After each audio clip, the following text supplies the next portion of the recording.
one, fight.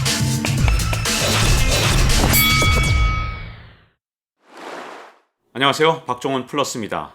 최근 들어서 많이 들었던 얘기들, 요즘에 주가가 조정을 받았기 때문에 주식이 굉장히 싸졌습니다. 지금 들어가면 저가에 매수하는 겁니다. 이런 얘기 참 지난해 하반기부터 많이 들으셨을 겁니다. 근데 아마 그 말 듣고 주식을 샀다면 지금 대부분의 경우 많은 후회를 하는 경우가 있을 거예요. 그런데 지금까지도 과거의 주장들이 최근 1년 동안 계속 틀려왔다 하더라도 지금도 그런 얘기를 하시는 분들이 굉장히 많아요. 예를 들어 주가가 한 20% 떨어졌을 때는 지금 싸졌으니까 주식 살만한 때입니다.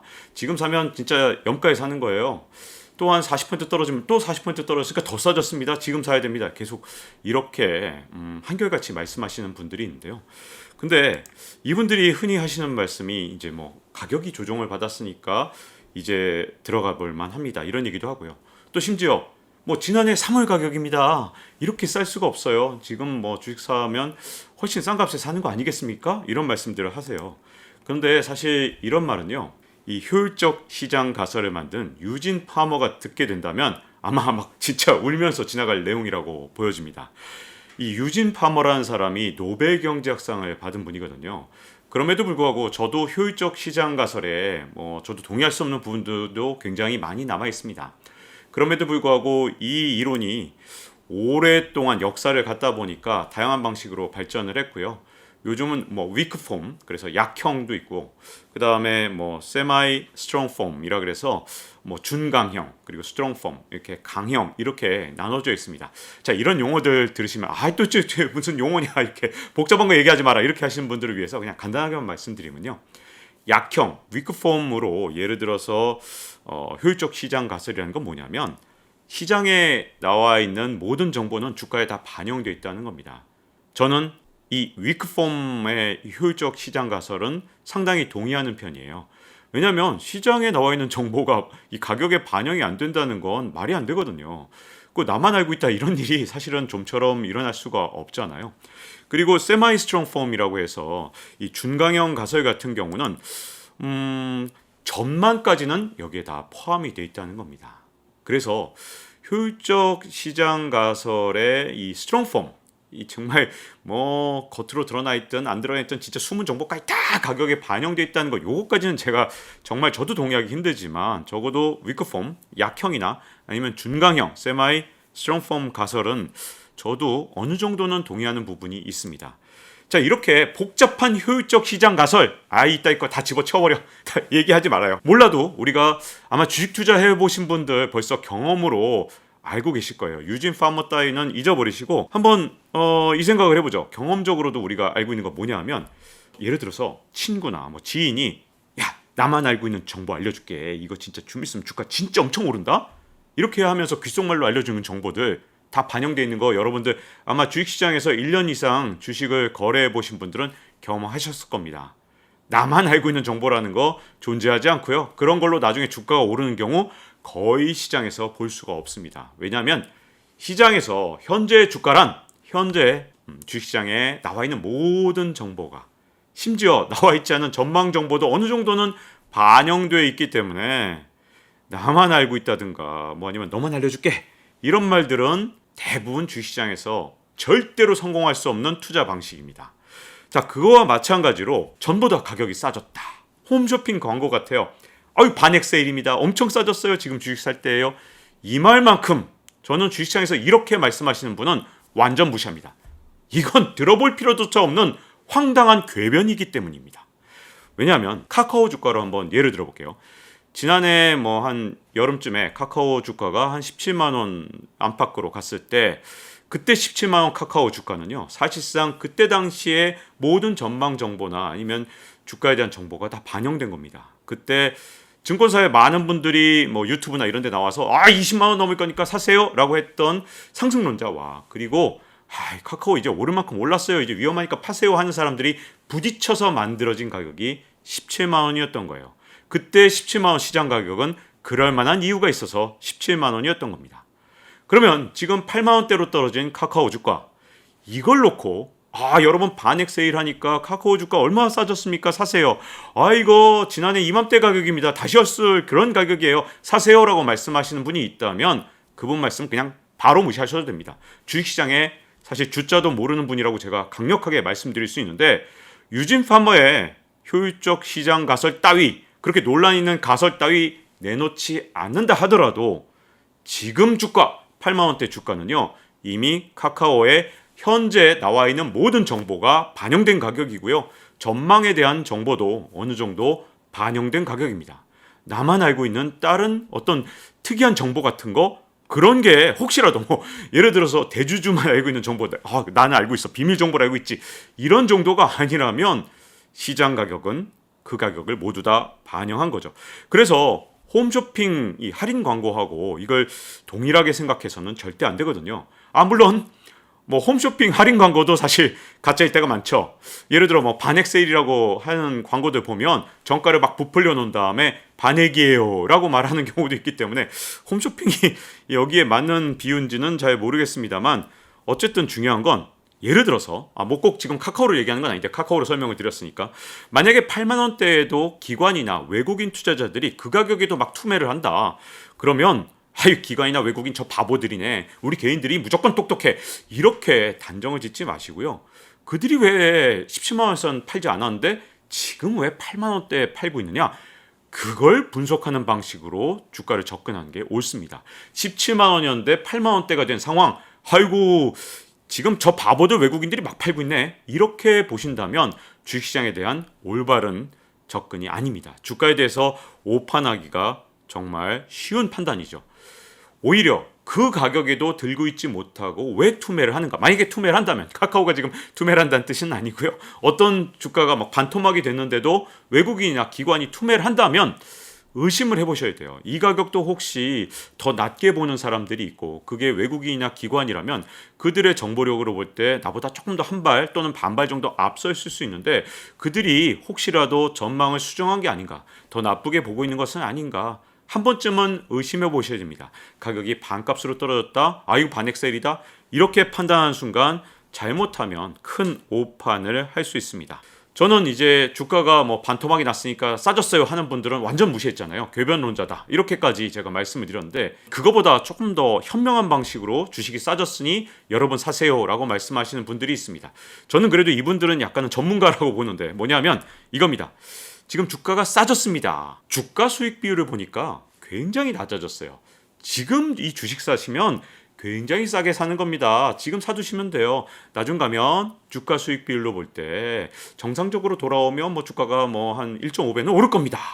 이렇게 말씀하시는 분들 주가가 매력적으로 낮아졌다라고 할 때 주가 수익 비율 퍼를 사용하신다면 그건 좀 저도 약간 솔깃한 것 같아요. 그 설명 방식은 약간은 맞는 부분도 있거든요. 그렇기 때문에 그렇게 설명하시는 분은 완전 무시는 하지 않습니다. 한번 들어보자. 왜 저렇게 말씀하시는지 한번 들어보자. 이런 호기심 정도는 생길 겁니다. 하지만 퍼로 볼 때, 주가 수익 배율로 볼 때, 그 배율로 볼 때도 싸졌다 라고 말씀하시는 분한테도 여기에 아주 중대한 허점이 있습니다. 아주 위험한 부분이 있거든요. 주가 수익 비율, 영어로 PER이라고 하죠. 퍼, 우리말로는 퍼라고 하는데 미국 사람들은 이 말보단 P 레이쇼라고 그냥 부를 때가 더 많아요. 우리나라에서는 퍼라고 할 때가 더 많습니다. 자, 퍼라는 건 수식을 나타내면 아주 간단하죠. 주가를 주당 순이익으로 나눈 겁니다. 그게 바로 퍼고요.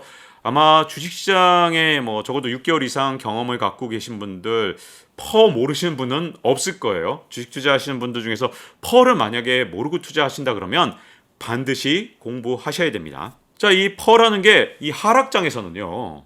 당연히 올라갑니다. 왜냐하면 뭐 예를 들어서 주가를 주당 순이익으로 나누잖아요. 주가는 바로바로 떨어집니다. 하락장에서는. 근데 주당 순이익은 예를 들어 뭐 전분기라든가 전년도 걸 사용한다면 주당 순이익은 바로바로 떨어지는 건 아니잖아요. 그러니까 퍼가 바로바로 낮아집니다. 퍼가 예를 들어서 20일 때 그게 주가가 반토막이 나서 퍼가 10이 됐다. 퍼가 10이 됐으니까 진짜 싸네요. 지금 사두세요. 나중 가면 이거 설마 퍼 20 안 되겠습니까? 다시 될 수도 있죠. 그러니까 지금 이 주식은 싼 겁니다 라고 설명을 한다면 제가 말씀드렸잖아요. 저도 솔깃하다고. 근데 문제점은 퍼가 갑자기 난데없이 낮아진다. 근데 그때 외국인하고 기관이 막 투매를 하고 있다. 그러면 거기에는 반드시 이유가 있는 경우가 많습니다. 어디에 이유가 있을까요? 주가는 뚝뚝뚝 떨어지니까 뭐 당연히 퍼가 낮아지는데 이유는 바로 주당 순이익 부분에 있는 겁니다. 주당 순이익이요. 사실 전년도라든가 아니면 전분기를 이용해서 주당 순이익을 계산한다면 당연히 순이익은 바로바로 낮아지지 않겠죠. 하지만 앞으로 전망은 나빠질 수 있습니다.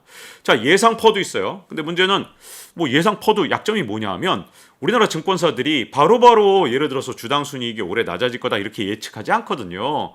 굉장히 보수적으로, 이게 보수적이라는 의미가 사실은 이게 뭐 그 기업의 전망이 굉장히 나빠져도 우리나라 증권사들은 쉽게 빨리 반영하지 않습니다. 그러니까 예상 퍼도 항상 낮게 나올 수밖에 없어요. 예상 퍼가 낮아지면 당장은 뭐 예를 들어서 뭐 과거의 주당 순이익으로 하던 뭐 예상의 뭐 주당 순이익으로 하던 퍼가 상당히 낮아진 것처럼 착시 현상을 일으키게 됩니다. 그렇기 때문에 하락장에서 자칫해서 퍼가 굉장히 낮은 종목을 막 찾아다닌다? 그러면 주가가 엄청 싸졌다 생각해서 그 종목에 잘못 투자하는 오판을 할 가능성이 굉장히 낮은 게 또 퍼입니다. 퍼가 굉장히 유용한 주식 투자의 어떤 주가가 얼마나 고평가되는지 저평가되는지를 보여준 지표이기도 하지만 지금처럼 예를 들어서 경제 상황이 막 급변하고 있고 한 치 앞을 내다볼 수 없는 상황에서 주당 순이익을 예측할 수 없기 때문에 오히려 퍼를 잘못 알고 접근하면 오판을 할 수 있습니다. 그래서 말이죠. 노벨 경제학상 수상자인 로버트 슐러 교수는요.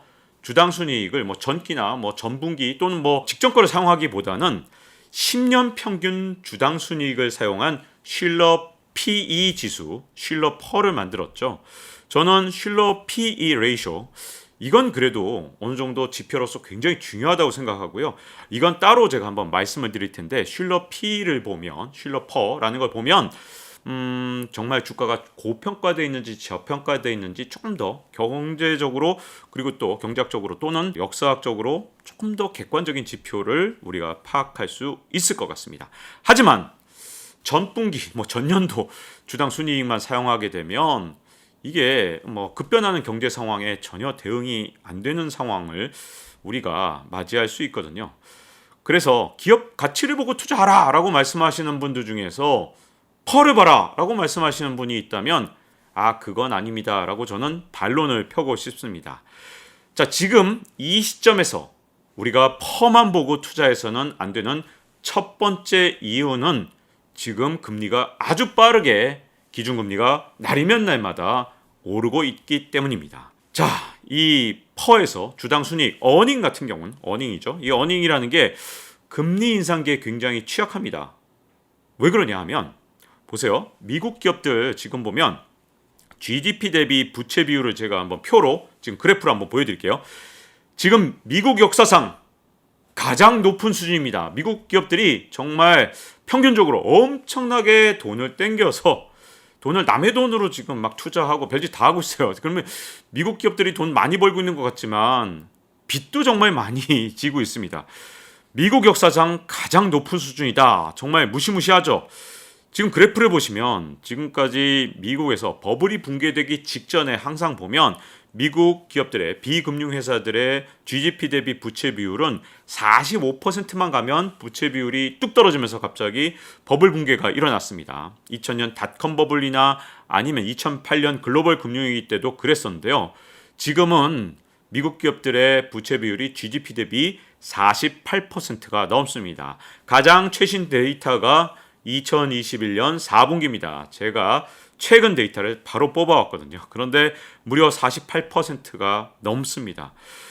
자, 이게 제가 보기에는 굉장히 심각해요. 왜냐하면 여러분들이 흔히 생각할 때 착각하기 쉬운 게 애플이란 기업이 굉장히 돈을 많이 버니까 현금을 많이 갖고 있으니 당연히 빚이 없을 것이다. 이런 오판을 하기 정말 쉬운데요.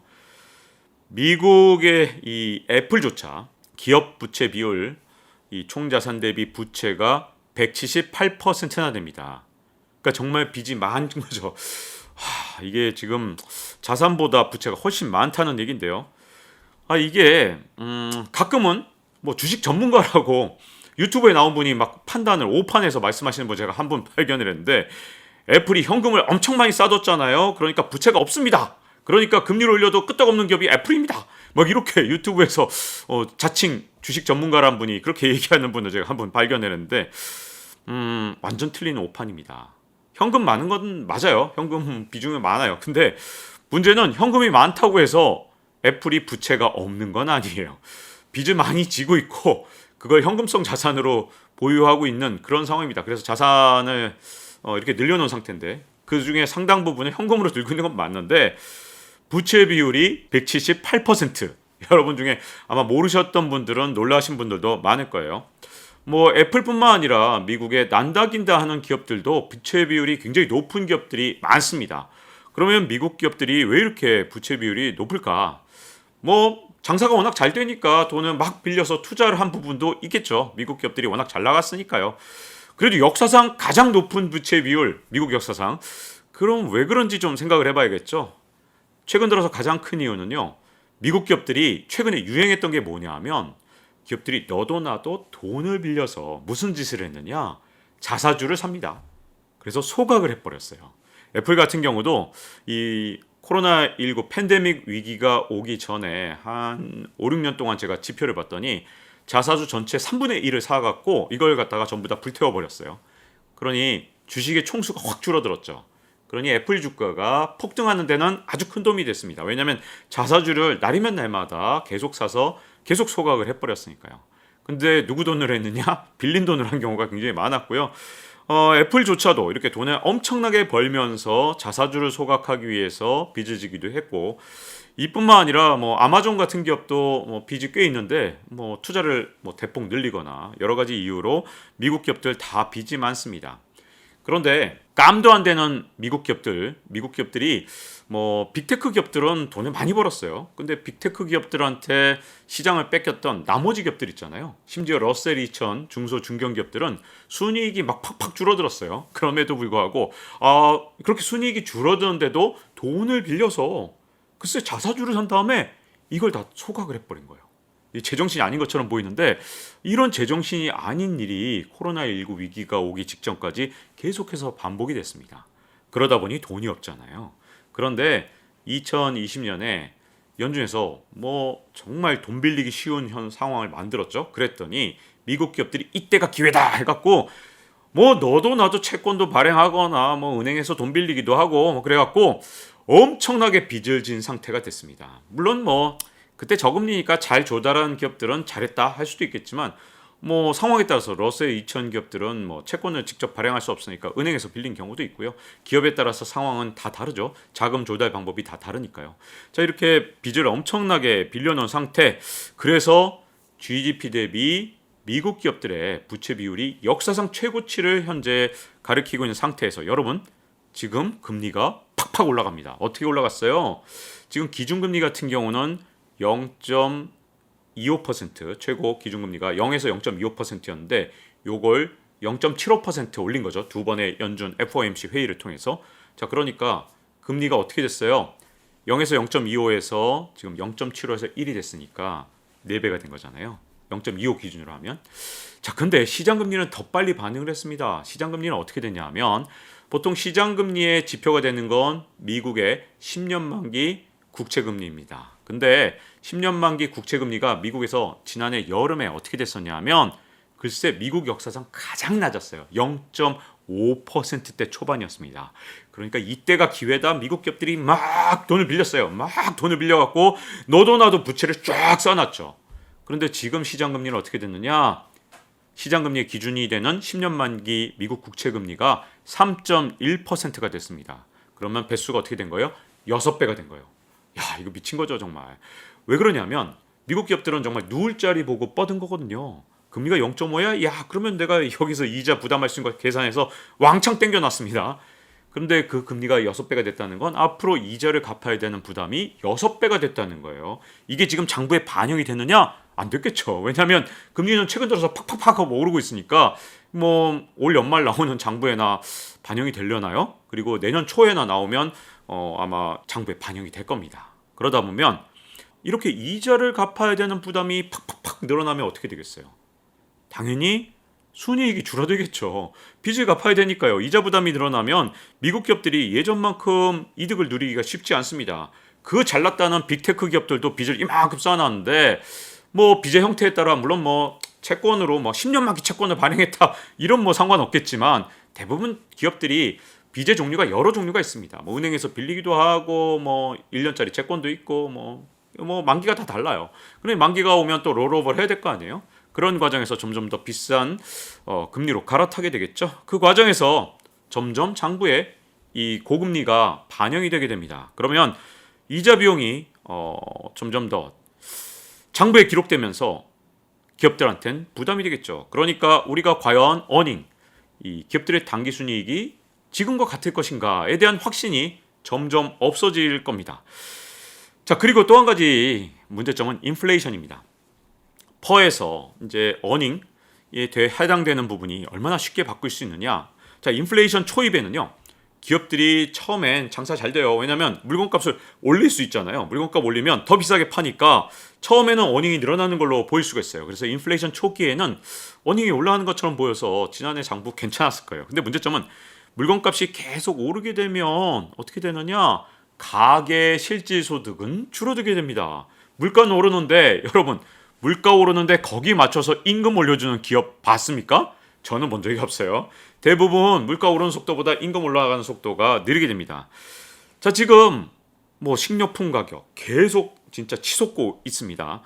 뭐 최근 들어서 이 식물성 기름 가격이 얼마나 많이 올랐느냐, 이 유엔 식량 농업 기구에서 조사한 걸 봤더니 53.7%나 최근 1년 동안 올랐어요. 그것뿐만 아니라 에너지 가격도 막 팍팍 올라요. 그러면 우리 장바구니 물가나 뭐 교통비나 이런 것들이 다 치솟아 오르겠죠. 미국 같은 경우는 벌써 지금 물가가 빨리빨리 오르다 보니까 전년 대비 8.5%나 오른 상태입니다. 근데 미국의 임금은 얼마나 올랐냐? 4%밖에 오르지 않았어요. 그러면 미국 사람들은 어떻게 느낄 거냐? 아, 나의 실질 소득이 4% 이상 감소했네. 아이고, 나 가난해졌네. 이렇게 느끼게 되겠죠. 그러면 어떻게 되느냐? 실질 소득이 줄어들면 소비를 줄일 수밖에 없습니다. 왜냐하면 장바구니 물가가 높아져요. 그래서 시장 가서 물건 사다 보면 금방 돈이 확 날아가요. 그럼 사람들이 어떻게 하느냐? 소비를 줄이게 되는 거죠. 자, 그래서 인플레이션이 진행되게 되면 대체로 기업들의 매출이 시간이 갈수록 줄어들면서 타격을 받게 됩니다. 처음에는 물건값을 올려서 좋았겠지만 이게 고착화되면 인플레이션이 이제 예를 들어 중인플레이션, 고인플레이션 어느 쪽으로 갈지 모르겠습니다만 인플레이션이 피크를 치고 떨어진다 하더라도 그 인플레이션율만큼 임금이 못 오르게 되면 예를 들어 지금 뭐 미국의 소비자 물가 상승률이 8.5인데 뭐 파월 의장이 하도 피크 친다니까 저도 맞습니다 해줄게요. 파월 의장 말대로 그래 올해 안에 피크 한번 치겠지 뭐 그러면서 떨어진다 하더라도 말이죠. 만약에 임금 상승률이 그걸 못 따라가면 무슨 일이 생기느냐? 실질 소득이 줄어드니까 기업들의 매출이 줄어들고 기업들이 전보다 장사를 못하게 됩니다. 그러니까 인플레이션이 어느 정도 지속이 되면 점점 더 사람들은 가난해지고 그게 문제가 되게 됩니다. 그리고 또 한 가지 문제가 있어요. 금리가 계속 오르게 되면요. 사람들은 돈을 빌려서 지금 미국 사람들은 원래 자기 소득보다 더 많이 소비하는 경우도 되게 많아요. 중산층 이하는 뭐 100원을 벌면 110원 쓰는 사람도 되게 많습니다. 이런 사람들이 이제 돈 빌려서 소비하는 거 불가능하죠. 그러니까 아무래도 역시 소비에 타격을 받게 됩니다. 또 금리가 오르게 되면 아무래도 또 돈을 은행에 맡겨두는 게 좀 더 유리하니까 조금 더 은행에 맡겨두려는 유인이 늘어나게 되고요. 기업들도 투자를 꺼리게 됩니다. 그렇게 되면 투자도 설비 투자 줄어들면 그 설비 투자에 뭐 중간재 공급하는 기업도 매출이 예전만큼 못하게 되고 이런 것들이 탁탁탁탁 이렇게 일종의 도미노처럼 이렇게 쭉쭉쭉 넘어뜨리면서 경제에 영향을 미치게 됩니다. 그래서 인플레이션이 오게 되면 대체로 1970년대 사례로 볼 때 그때가 인플레이션이었거든요. 그때 사례로 볼 때 기업들의 실적이 예전만큼 못하게 되는 경우가 있어요. 자, 그리고 또 한 가지는 퍼에서 어닝, 즉 이 어닝에 해당되는 당기순이익이 잘 바뀌는 이유 중에 하나는요. 기업마다 업황들이 팍팍 바뀌기 때문에 전분기 전년도의 퍼로 보면 절대 안 됩니다. 언택트 시대에 수혜를 입었던 반도체나 뭐 플랫폼 주식이나 이런 주식들도 다 마찬가지죠. 지난해까지는 사람들이 다 갇혀 있었으니까 뭐 밖에도 못 나가게 하고 미국 같은 경우 셧다운이었잖아요. 그러니 뭐 락다운 셧다운 된 그런 나라들에서 밖에 못 나가니 전자제품이나 왕창 산 거고 그러다 보니 거기에 부품을 제공하는 우리나라 반도체가 잘 팔릴 수밖에 없었던 건데 뭐 사람들이 이제 막 돌아다니기 시작하면 과거에 뭐 전자제품 산 사람들이 또 사겠습니까? 뭐 예를 들어 태블릿 PC 산 사람들 5년 내로 또 사겠어요? 예를 들어 PC를 바꾼 사람들 한 7, 8년 내로 또 바꿀까요? 그럴 가능성은 아무래도 좀 적겠죠. 그러다 보니 수요가 예전만큼 못 될 가능성도 상당히 있는 겁니다. 모르는 거죠, 정확하게. 반도체는 뭐 다른 수요가 있다니까 AI라든가 뭐 지금 뭐 여러 가지 뭐 가상현실이라든가 여러 가지 얘기들이 나오니까 뭐 물론 이제 부딪히고 있긴 합니다만 중요한 부분은 과연 지금 현재 주가가 떨어져서 저 퍼주일 때 외국인들이 왜 팔았냐? 전 묻고 싶어요. 저는 바로 이 부분을 묻고 싶습니다. 이런 분들이 보통 얘기해요. 퍼가 이렇게 낮아졌어요. 지금 사세요라고 말씀하시는 분들, 그 소속된 증권사나 아니면 자산운용사에서는 날이면 날마다 그 주식을 팔면서 거기에 소속되어 있는 분들이 뭐 유튜브나 이런 데 나와서는 뭐 접어주니까 사라 그런단 말이죠. 그러면 저는 유튜브를 보신 분들이 아마 꼭 이 질문 하셔야 된다고 봐요. 그 말씀이 맞다면 왜 당신이 소속되어 있는 그 자산운용사나 증권사는 왜 주식을 날이면 날마다 팔고 있습니까?